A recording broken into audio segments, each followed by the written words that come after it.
Welcome to Conquer, a parenting podcast with Americ McCullough. Americ is an occupational therapist and mother of three. I am Scott Grierson, an elementary educator and father of one. On today's show, we will be discussing when your kids have low self-esteem with our very special guest, Kirk Martin from CelebrateCalm.com. Americ, how's your week been? Oh, it's been busy. We've had some crazy weather here in Pennsylvania. So how about you, Scott?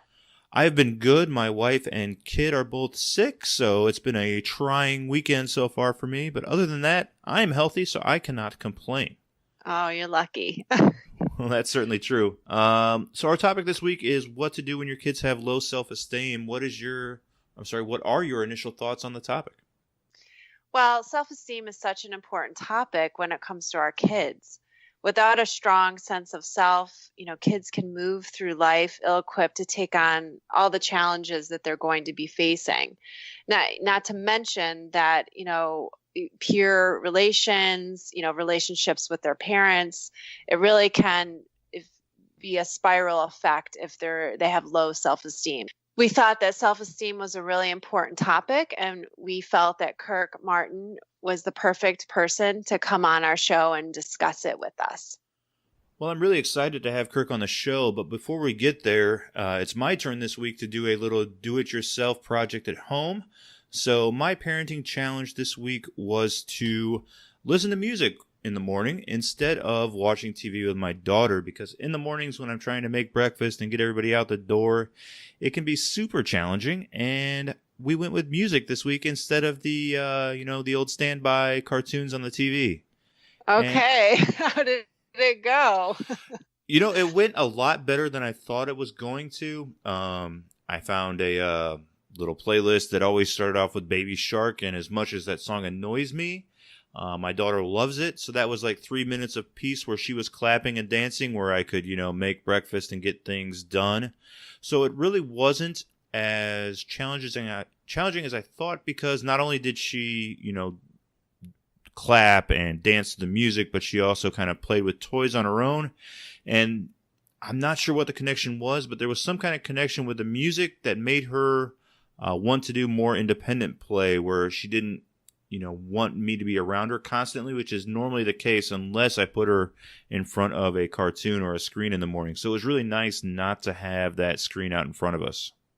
Oh, yeah. I mean, anytime you change an environment or change something with your child, I think that a lot of times they do surprise you, and you get a completely different result of what you were expecting. So that's amazing. That's awesome. So did you do it all week, or? I did it every day. Even when she was sick, we stayed home from school on Friday. We did music first thing in the morning. So she wasn't that into it on Friday, but every other day was really, really good. I can't say that Friday was the best though, but when the kids are sick, kind of everything gets thrown out the window, I feel like, at this point. So yeah, I used to do that with my kids. I'd be like, as much screen time as you want, it's fine. Yeah, I'm kind of new to this whole thing, so my daughter's going to be 2 here in April, so all these new challenges kind of drive us a little bit nuts, but you do your best and then you move forward. But that was my do-it-yourself challenge this week. Hopefully some of you will do it on your own at home. Follow us at Instagram. What's our Instagram handle, Americ? Conquer a Parenting Podcast. At Instagram? At Instagram, yeah. I'm not, as you will see on our Instagram account, I am not the best with Instagram. Americ is the master of the gramming. So, after this, that's pretty strong. So anyway, right after this commercial break, we will be back with Kirk Martin to discuss when your kids have low self-esteem. This segment of the show is brought to us by MathRadio.com. MathRadio.com offers educational math courses for students between the ages of 7 and 17. So if your child is in the 3rd grade, 7th grade, or even high school, they have courses for you. Sign up today at MathRadio.com for any math course for only $9.99. Help your kids do better in class, get better grades, score higher on exams, and even get into college. Act now and get your courses at MathRadio.com for as little as $9.99. Again, that is www.mathradio.com. We are very excited to welcome our special guest, Kirk Martin, to the show today. Kirk is the founder of CelebrateCalm.com and the host of Celebrate Calm podcast, where they cover such topics as massive meltdowns, destructive defiance, and summer survival strategies, just to name a few. Kirk specializes in working with strong-willed children, many with special needs. Kirk, welcome to the show, and how are you doing today? Good. It's great to be here. So Kirk, you're such a busy guy. I was going through your podcast and your website, and you have a packed schedule. Now, where do you like to do your talks? You know what? We're only packed because there's so many strong-willed kids and really anxious parents, so it keeps us busy. Yeah. We do a lot in schools. We do churches, foster care, organizations, anywhere where there are families, we go. Okay, great. So today for our podcast, we were going to discuss when your kids have low self-esteem. So I kind of wanted to start just for parents. How can you tell if a child has low self-esteem? What are some indicators that a parent would be watching for to see what's going on with their child? Most of the kids that we work with are kind of strong-willed kids. They don't like to listen to their parents all the time. They don't care about consequences, but they also don't fit in that well, right? Like they have trouble with social skills. So you'll notice they get along better with older kids and adults or younger kids and animals, but they struggle with their peers. And they often feel like they process things differently. They just feel different. And they're usually really bright kids, but they don't always do that well academically. So you'll hear them say things like, I'm dumb, I'm stupid, right? And you'll also, a more subtle thing to listen for is a lot of the parents we work with, they'll complain and say, well, my kids never really take responsibility for their own actions. Like they'll make excuses, they lie. And to me, that's a lack of confidence, right? Because It takes a lot of confidence, because very few, I'm 52, there are very few 50-year-olds who are like, yep, that was me. Right, that was my issue. Or I'm sorry, or something like that, right? So when I hear that, either the I'm dumb or I'm stupid, I kind of hear it as, in a way, a cry for help, right? It's almost like, I don't want to mess up all the time. Can you show me a different way, right? Okay. Or well, I didn't do it, it's not my fault. It's just an immature thing, right? That kids say because it's very difficult to say, yeah, I didn't do my homework last night because I was too busy playing on screens. Like what kid is going to have the confidence and honesty? And if we, I don't think this is on the list, but I'll say it really quickly. Part of our kids having confidence and owning their stuff is making sure that we as parents don't overreact when they do tell us that, right? So if your child says, yeah, I didn't do my homework because I was on video games. How many times have I, right? If we do that, we're just guaranteeing that they're not going to tell us, right? They're just going to become better at hiding things. Right, so, right. Yeah. Yeah, it becomes a pattern of behavior and not absolutely right, not the behavior that you really want. It's almost it's counterproductive. So right. Okay, great. So you have we were going to talk with you about your 4 tools that were, that you could use in terms of kind of assessing low self-esteem for kids. Can you go over those tools and give us a little bit of insight into each of them? Yeah. So, and there are probably 10, but we can focus on these 4, right? Okay. So one of my favorite things to do, because look, the kids that I work with are very challenging kids, right? And the parents who are listening will know this, because what you're thinking is, all I asked you to do is like one simple thing and you can't even do it. Right. So what happens is, or they're not applying themselves because they get overwhelmed and they shut down in school. And so they're not living up to their potential. And so what naturally happens is parents get a little freaked out, like, hey, you're capable of so much more. Why aren't you doing this? And we begin to focus on the negative all the time, right? Like, here's what you're not doing. And it's just human nature, right? We do this in our marriages, everything. We just focus on what's not right.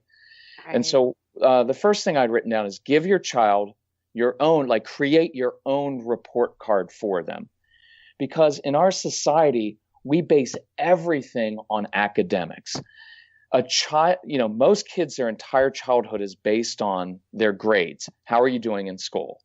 Well, a lot of the kids that we work with aren't really that good at doing school. They're amazing at building things with Legos. They're highly creative. They can argue really well, right? They're great at drawing. They're very creative. They're very entrepreneurial. But because you don't get a grade for any of those things, we kind of dismiss them, those qualities. Yeah, definitely. So once a semester, maybe when they get their report card and it says, because look, I'm a realist. Report cards measure very specific things, the ability to sit still all day long and follow directions. Most of the kids I work with, they're not good at doing that. Memorizing information for a test and then honestly forgetting the information, right? I mean, that's what school kind of does. I'm not minimizing it, but report cards only measure a certain number of abilities and skills. And what I'm after is, I didn't want, my son's 25, he works in our business. I didn't just want him to do well in school and get good grades. I wanted him to be really curious and love to learn. And I wanted him to learn how to be a leader. But, schools kind of measure if you're a good follower. So kid comes home with his report card. Most of the kids that we work with are coming home with their head down, anticipating the lecture. How did you do? And then the parents look at it and they're like, well, why didn't you do this? Why aren't you trying harder? If you just did that better. So to be honest, after year of that, eventually you're just going to say, forgive me for the language, screw it. Like why? Nobody's ever happy. And I'm a dumb kid. And so once kids start to internalize that, then you've got real issues because their self-talk is, I'm dumb, I'm stupid. No matter what I do, it's never good enough. So I like to be able to counter that as a parent, as an adult, to say, hey, here's the deal.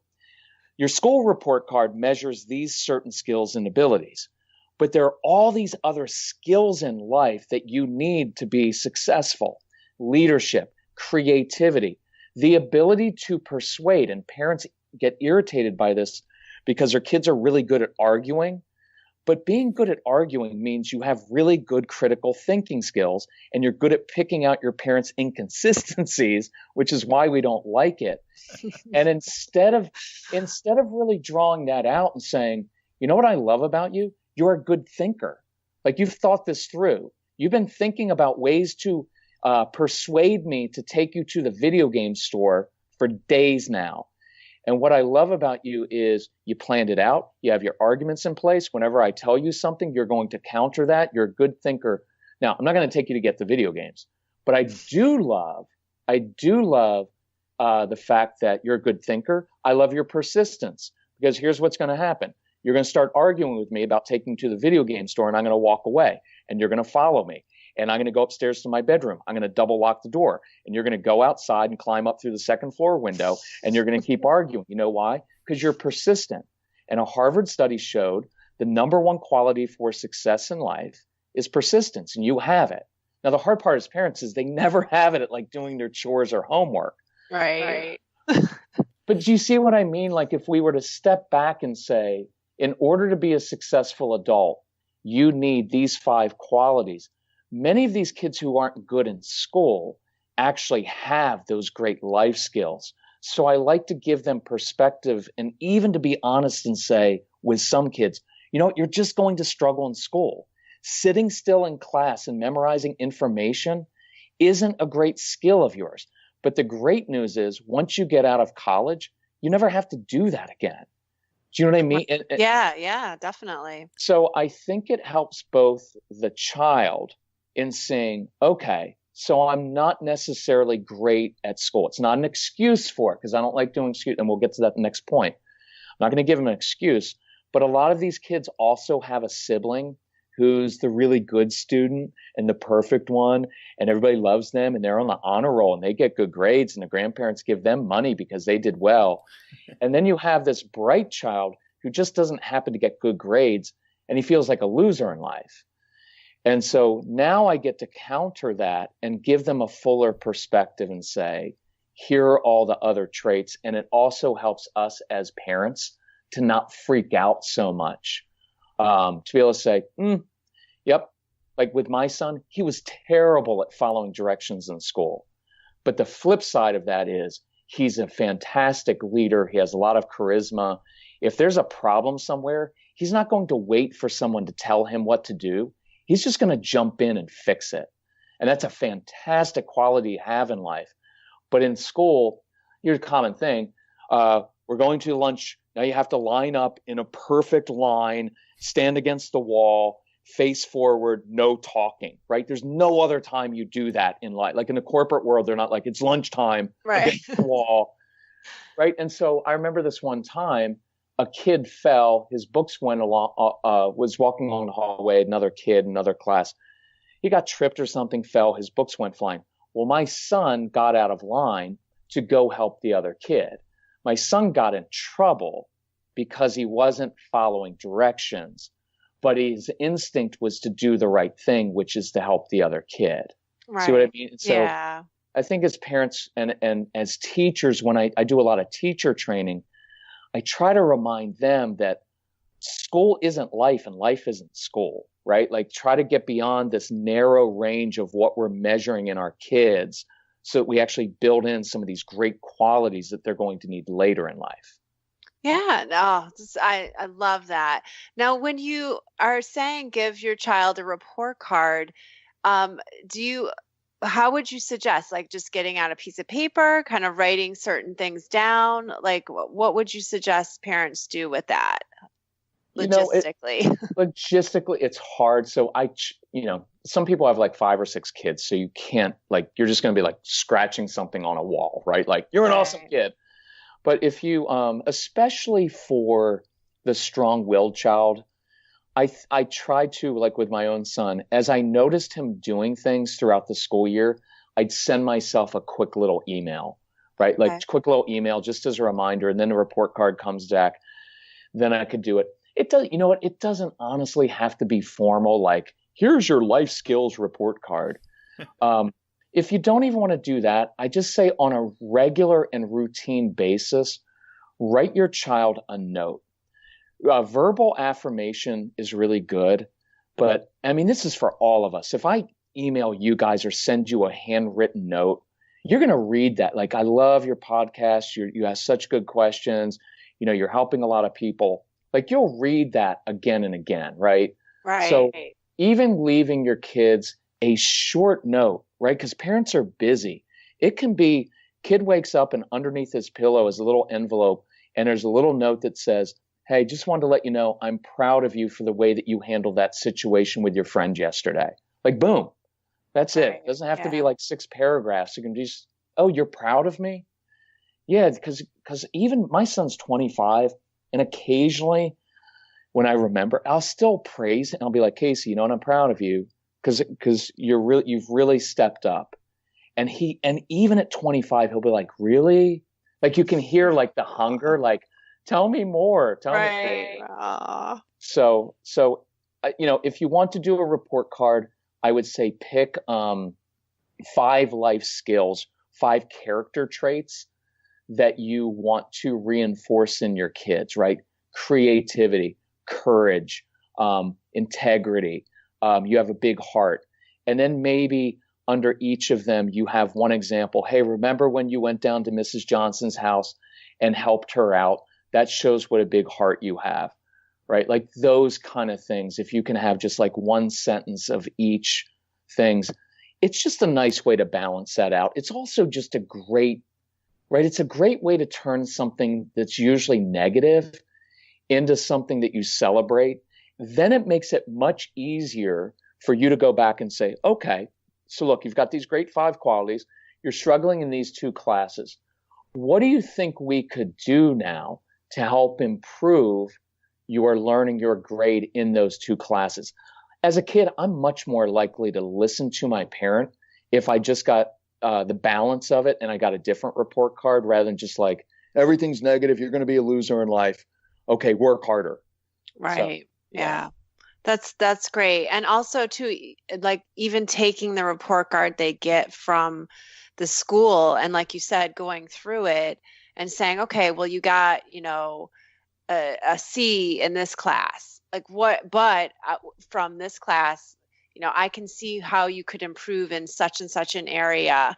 Why don't you focus on this, or something like that, where you can try to kind of curb it and reframe that C into like, okay, I can see how you could either get a better grade, or because you got to see there's certain traits that you have that this is how you could apply different ways of doing something, or to get a better grade.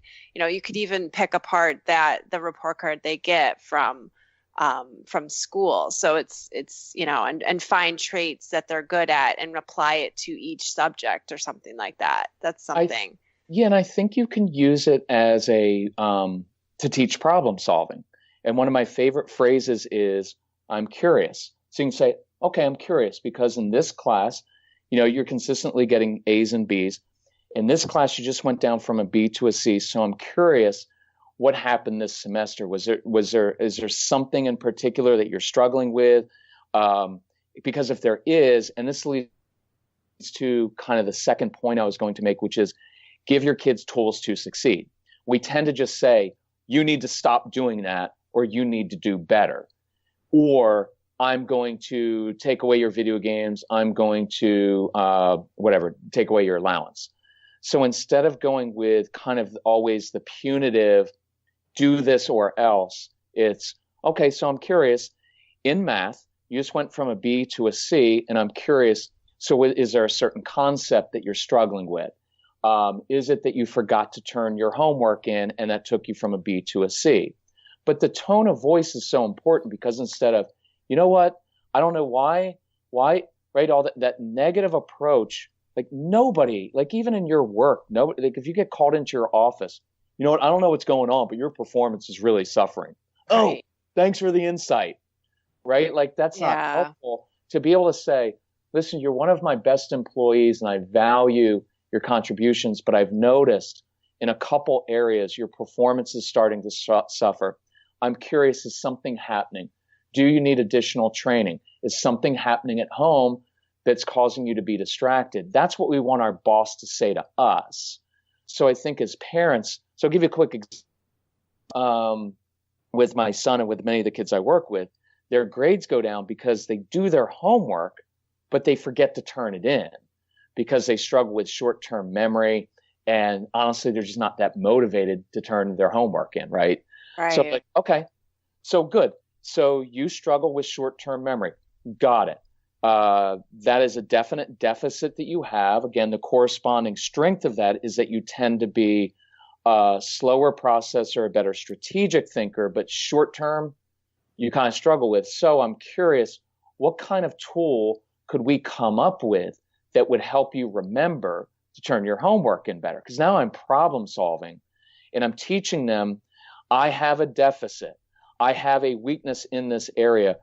What's our workaround? And I had this one kid who's brilliant, and I put it in his court, and I said, dude, you got to figure this stuff out. This is the way your brain's made. You're always going to struggle with short-term memory, just like I do. That's why I keep notes on the floor. That's why I write notes to myself. So what do you want to do? And he said, what if I bought a scanner, and every day when I did my homework, I scanned my homework in to the computer, and then I emailed it to my teacher? I'm like, that's brilliant, because you just turned in your homework.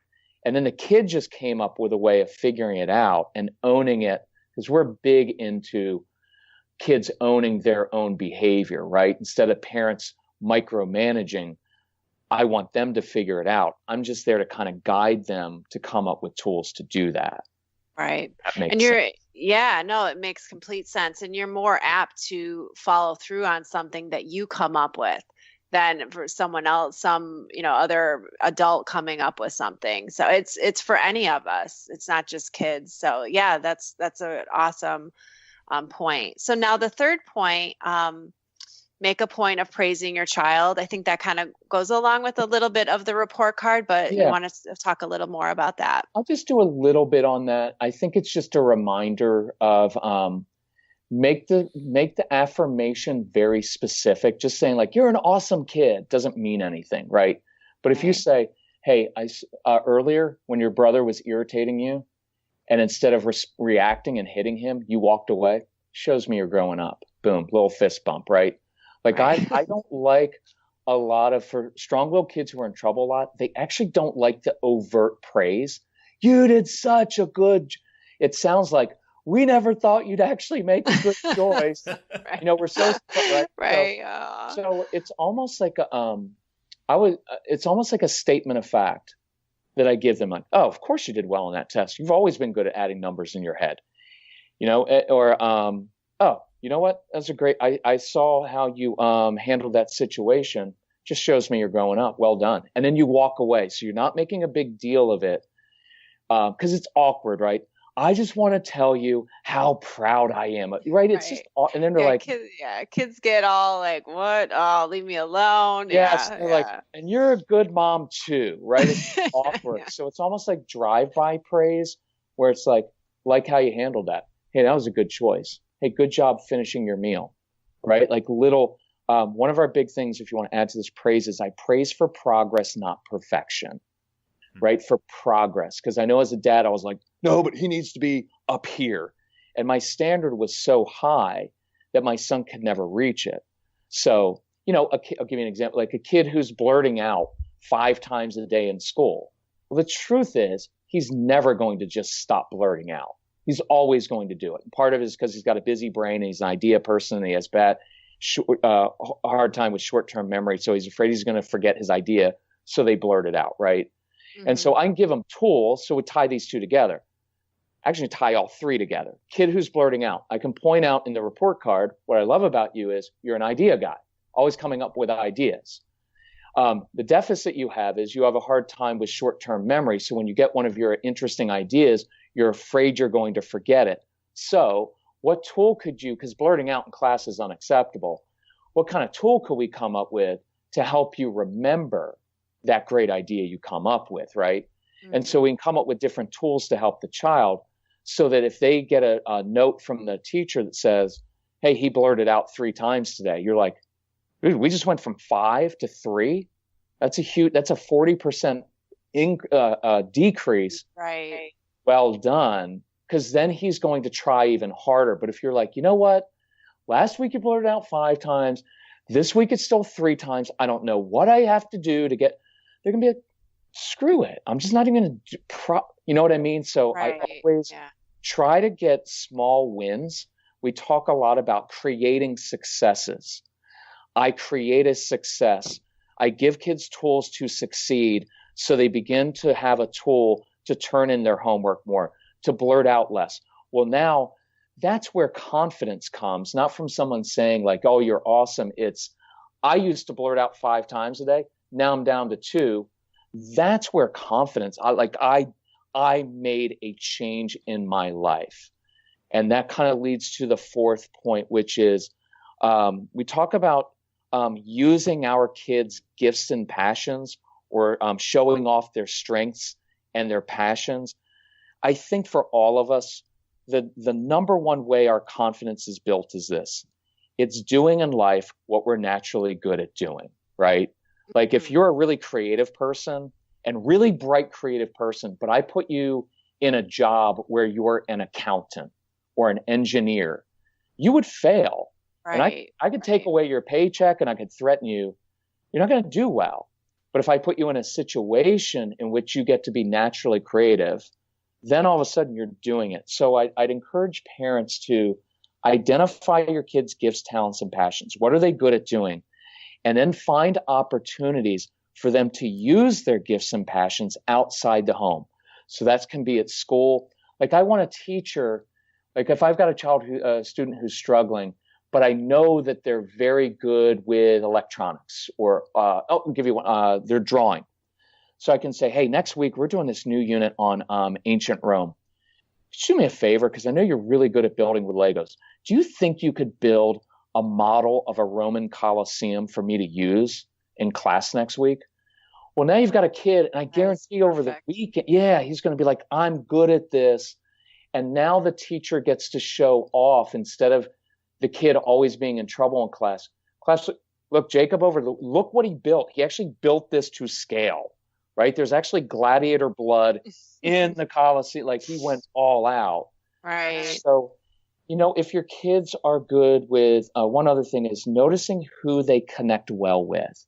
So if you have a child who's really good with little kids, get them involved, at Sunday school, at an after school program, volunteering at school to teach younger kids how to read. If they're good with, the one, I know we're not going to answer that question, but it was a teenage girl who's struggling with her self-confidence and maybe they start to cut and do things. Right. I wrote this down really quickly. If you get that girl working with a senior citizen, like an older lady in the community, I don't know, doing something with creative. One of my favorite things is get that creative girl to go down to a retirement center, senior home, and make things, do things with the seniors. Those older women will give her so much confidence and talk to her about life and say, honey, you're at the hardest part of your life. Being 14 gets easier after that. You're going to be okay. Right. Yeah. It parent just keeps says it. building. Yeah. Yeah, and a therapist saying it is good too, but it's not as much as some old lady with a life history and you're making things for, one other thing really quickly is service projects. Doing something to help other people always builds confidence. I volunteered at that animal shelter and those dogs seemed really happy when I walk in. When I fed people at the homeless shelter, they were really thankful and they thanked because now I have purpose. Other people are praising and thanking me. It's impossible for that not to help with confidence. Right. That's such great points. Kirk, all that is fantastic. I think everybody who's listening can hear your passion about the topic. If other parents are out there and they want to find out how you might be able to help them with something like this, could you just tell them a little bit about Celebrate Calm, your website, before you go? If you go to celebratecalm.com, we've got free podcasts, there's free newsletter, there's blog posts. We do a lot of live events. In fact, we're about to go on the road for 3 weeks. All of our workshops are free. If you're struggling with a strong-willed child, I encourage you, listen to the podcast if you like the approach. If you need more personal help, our email address is on there. You'll email my son, who was like the world's most strong-willed child. And now, after a short stint in jail, he's great. I'm kidding. Total joke. He didn't go to jail. No, but he's an awesome kid. But you can email us. I'm Kirk, Kirk, at celebratecalm.com. You find it online. But we're glad to help. We know parents struggle with these kids, and the traditional approach of just taking things away and giving consequences don't work. So I'm just thankful for this opportunity to talk to you guys. But if we can help in any way, just let us know. Well, it's been a pleasure speaking with you. I mean, we could talk more, but we don't want, we want to continue the conversation, and anybody who's listening, Celebrate Calm website it's a great resource for any kids who have, these struggles. So we appreciate you, Kirk, coming on to our podcast. Hey, I appreciate what you're doing. Keep up the good work. Thank you. All right. Thank you. Okay. Thanks. Bye-bye. Bye-bye. We will be right back after this quick break. Has your child been recently diagnosed with special needs? Are you facing down something like autism, Down syndrome, ADHD, developmental disability, or dyslexia? If so, I bet you are feeling guilt, self-judgment, lack of self-confidence, and having relationship struggles. Things that work for other parents don't seem to work for you. No matter how successful you've been in all other areas of your life, this is one situation you weren't expecting. All of the self-doubt, overwhelm, self-judgment that you're feeling right now can be remedied and reprogrammed.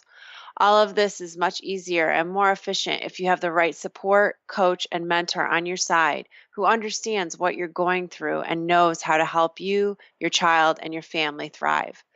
I specialize in coaching parents of special needs children on how to parent and think differently, which creates lifelong solutions for their entire family. If you're ready to gain self-confidence, lose the guilt, and take back control of your life, check out my website, conquersmp.com, and sign up for a free breakthrough session today. I look forward to hearing from you. Again, my website is conquersnp.com.